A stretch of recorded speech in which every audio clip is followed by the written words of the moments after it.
I'm going to tell you a story about burnout. It was my second year uni heading into exams, and I'd probably been studying pretty hard for a period of, let's say, 6 to 8 weeks. And the day before my exam, I remember I started at 9 a.m. and I got to 12 p.m. and I was just completely like broken. My head hurt. When you're like reading a book and you finish a page and you're like, I've got no idea what I just read. I was getting that, but after just one line of reading. I would read it and just completely forget.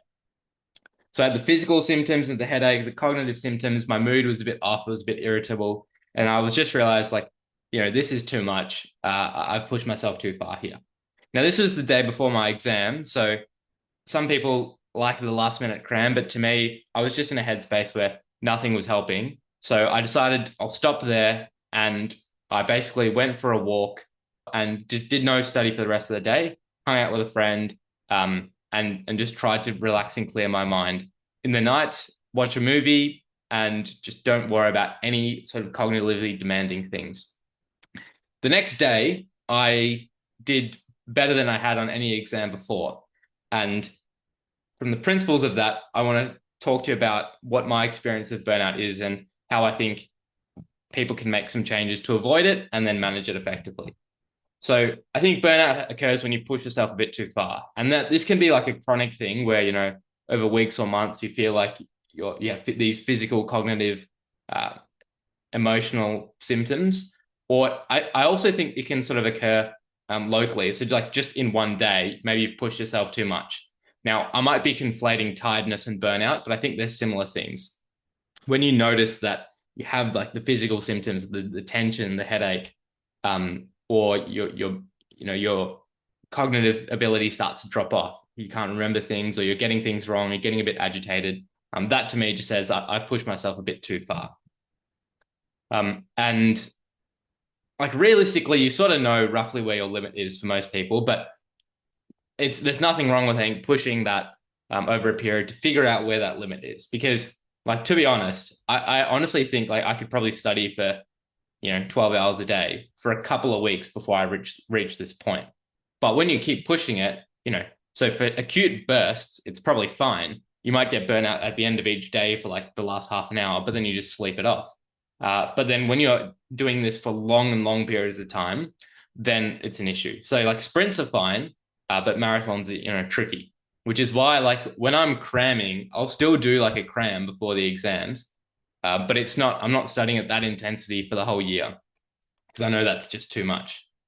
Um, I think practical things are, for me, when I feel like I'm dropping off, when I feel like my study effectiveness drops off, then I just stop it completely. People can do sort of half days, but I think time in nature is good. Time laughing, time spent with friends is good as well. So maybe I'll get on like the latest like Sidemen Garctic video, or like watch a funny comedian, hang out with some friends, walks in nature, as I mentioned. I'm spending time in the sunlight. I find quite refreshing. Um, Lots of sleep is definitely helpful. And so all these factors just aim is to recharge. But to be honest, I think, and I'm sure people like myself who are watching this are so focused on like making everything hyper productive and not compromising on efficacy. Like to me, the only time I actually watch a movie by myself is when I like hit this stage where I'm burnt out. And so it is a nice like reminder just to like chill, take the night off, and like treat yourself, whether that be movie you've been wanting to watch, a nice meal, any of those things. I think there should be and one thing I don't do so well is prevention. So I'll generally like push it, then get these things, and then realize, all right, that's too much today. I'm just going to go for a walk, have a shower, play some cricket outside, and watch a movie in the night. Like, sounds good. But like, why shouldn't I be doing that like at least at intervals all the time? I mean, I suppose there's a reason why there's a week and a weekend, right? Because you have that time to rest and recuperate. So if you're someone who, maybe you have like 1 or 2 weeks before your UCAT, or your like end of year exams are coming up in a month, and you have this like study break, and then you're just, gonna go hammer and tong and just study it out to the line, I would encourage you try and also like schedule in some of these like burnout prevention breaks, whether that's Like when I'm home for the day studying, that is where I feel it in terms of like the headaches, in terms of my mood when I'm just at home the whole day. If I go to uni for a class, it's okay because you have those like mini breaks. You listen to music when you're driving or you go for a walk. So to me, if I'm particularly on your study break, I always try and get outside for like at least a 15-minute walk every day. I go for a run every morning. And then I'll try and like keep my regular like gym 3 times a week, or at least do some weights 3 times a week. So I think exercise is good, but then yeah, see how are you going with like time in nature, time with friends and family, like sleep. Are all these things like being neglected as well? Because then that's sort of a recipe for that burnout to build. Yeah, again, like before exams is a bit of a sprint, so you do push yourself, but I think you can also make sure that you have a bit more longevity and you don't really compromise the integrity of your study later just by having a couple of these preventative breaks. And they're not just to improve your productivity. Like the reason I go for walks is not to improve my productivity. It's genuinely enjoyable when you're just at home and studying all day to like get in the sun, smile, and then just be in nature. Like that will probably be the time of the day you look forward to most.